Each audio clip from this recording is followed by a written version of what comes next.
Hey guys, Tim here, Big Dog Forge. It's a little chilly in the shop today, so we're going to make this quick. Cal Zachary suggested on a comment in my Tong video that I should make a spring swedge for the handles. So that's what we're going to do today. And I've got some 1 inch thick, and I cut it into 2 inch squares that we're going to make for the upper and lower die for that swedge, that spring swedge for the power hammer. And those came from the shipyard, drop piece of metal, and the price on that was free, so score.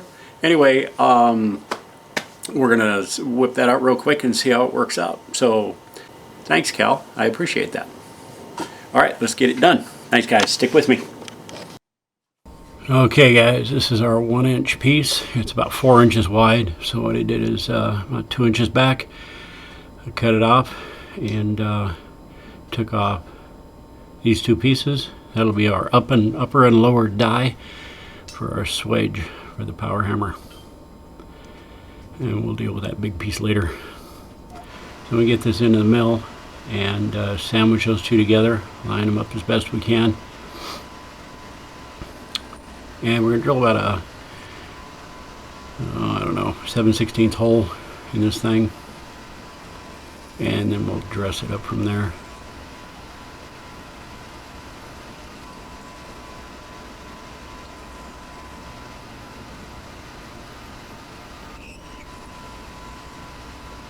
You keep them clamped in there good and tight so they don't move around, and that bit should stay in the middle.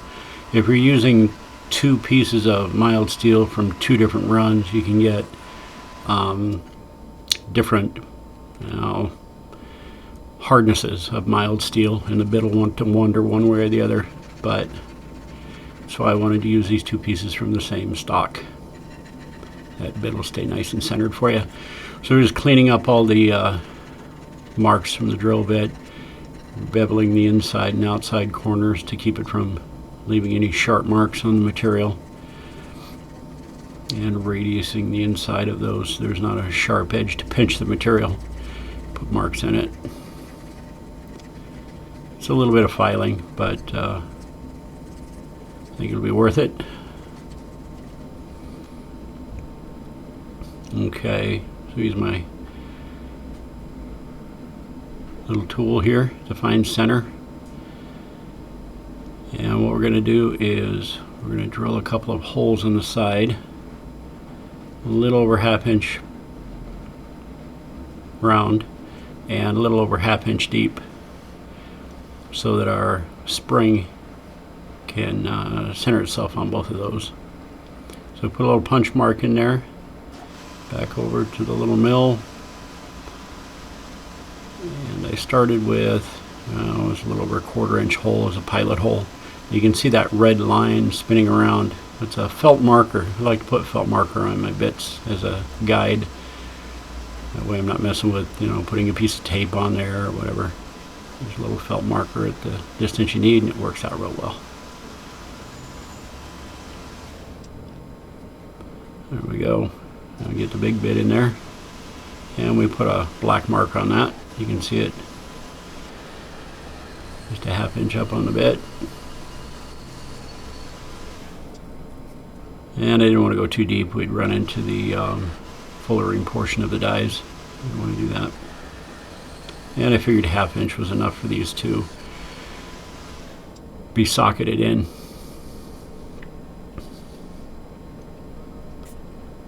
Alright, and that drill bit in the middle to keep them lined up.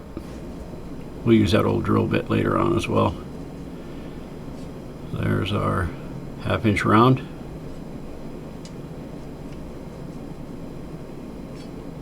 It fits in pretty well. So what I'm going to do is put a chalk mark right at the surface of where those socket in there. And I'm going to take them over to the belt sander, and on the edge of the platen I'll sand a little groove in there, sort of a chamfer. So when I weld these in, that weld will have a little more penetration in that area. Oh, didn't get quite deep enough on that one. Goofball. That's better. Alright. So there it is, back from the belt sander, cleaned it up, chamfered a little groove around there for that weld to penetrate into, so it's not just a surface thing. And that should line up pretty close to the top of our hole right there. And then what we'll do is we'll chamfer the inside of these holes. Get more weld done in there. I don't want these things popping off under the hammer. And I've got a 32-inch piece of half-inch hot rolled round, and I measured to the center 16 inches, and then I want 2 inches off either side to give myself a 4-inch area for the spring, and draw that down to a little less than half the thickness of the round, so a little less than 1/4 inch, and that should bring us out to 5.5, 6 inches in length on that spring area, and that should be enough. We just need enough to something to flex, and that flat thin area will do that. Well, the rest of that bar remains pretty rigid.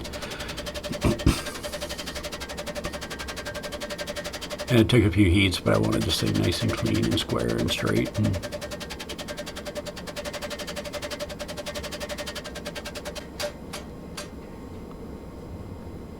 there we go. Looks like a spring to me.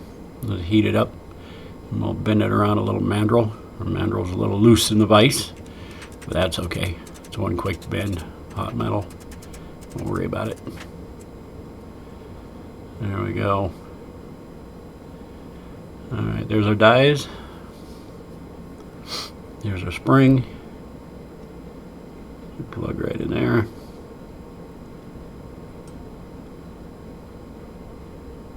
And there she is. Just got to weld her up. And we're going to put this drill bit back in the middle to keep things lined up on the spring while we're welding. Got it clamped good and tight in the leg vise there.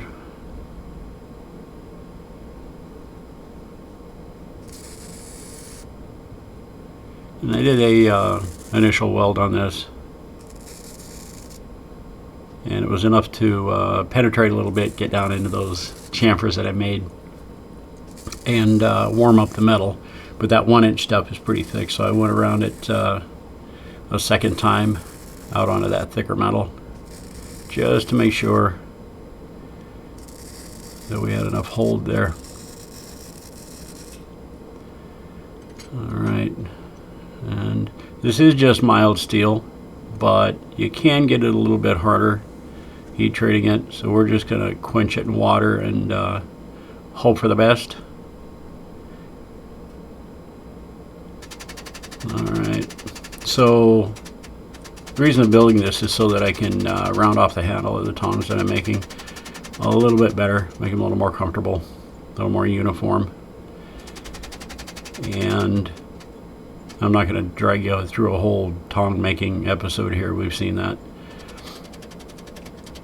But when it comes down to the handle, I can take it down to just about 1/2 inch square, maybe a hair less. And then from that point, I should be able to use the spring swage to round this thing off. We'll see how that goes. I got it in there, and it's a little bit unwieldy. It wants to move around a lot, having a hard time holding on to it. And it's just kind of a pain in the butt. It's working. Works pretty well. But I can't spin that handle all the way around. We got to do something about that. See if we can figure something out.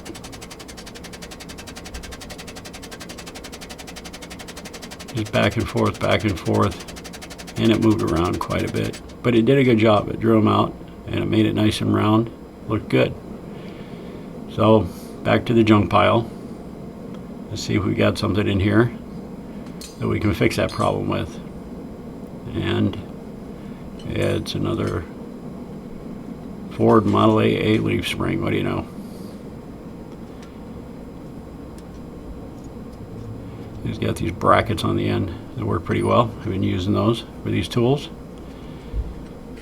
So we're going to cut this guy off because that bolt is too rusty, it won't move. Tried. Failed. There we go.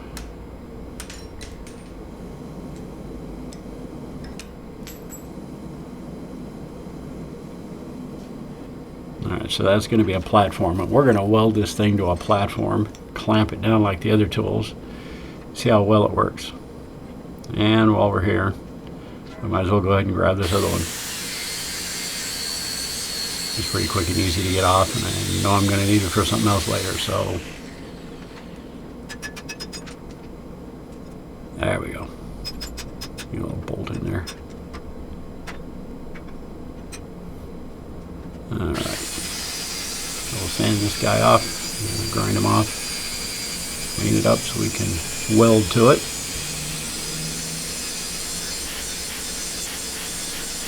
I'm not sure what kind of steel these brackets are made out of. They seem to be a little bit higher carbon. They can be kind of funky to weld to, but they work.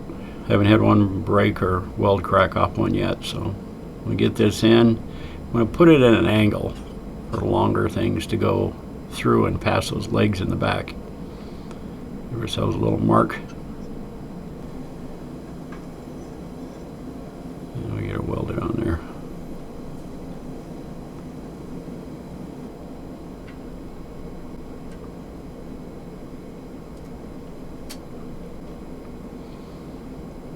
And for this one, we'll get out the stick welder.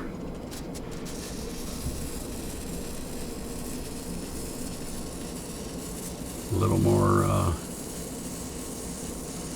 penetration with that big block, just to ensure nothing pops apart here.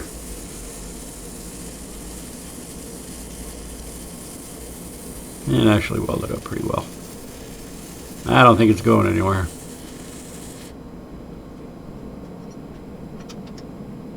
Alright, a couple of clamps. You're going to notice right there that it kicks backwards. A little bit different shape to that. So we're going to put a little shim behind it so it sits flat with a hammer. And we'll weld that up. Now, the hammer's sitting flat on it now. If I didn't put that shim in there, the hammer would be hitting on one side and twisting that upper swage. So we wanted to get that nice and flat, and that took care of the problem. So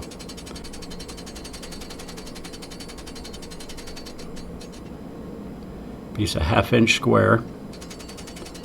We go from the back side, give us some room. Now one side of this is sharper than the other, so it'd put a shoulder on it. And the other side you can just sort of feed it in. It's got more of a bevel to it. That's working out pretty well. I like. Very nice. Alright guys, I'm going to square this thing up a little bit, and in a minute I'll show it to you. Very nice, I like. Hey guys, that worked out quite well, so appreciate it. Check that thing out. Can you see it? Can you see it? That is beautiful. It worked out really, really well.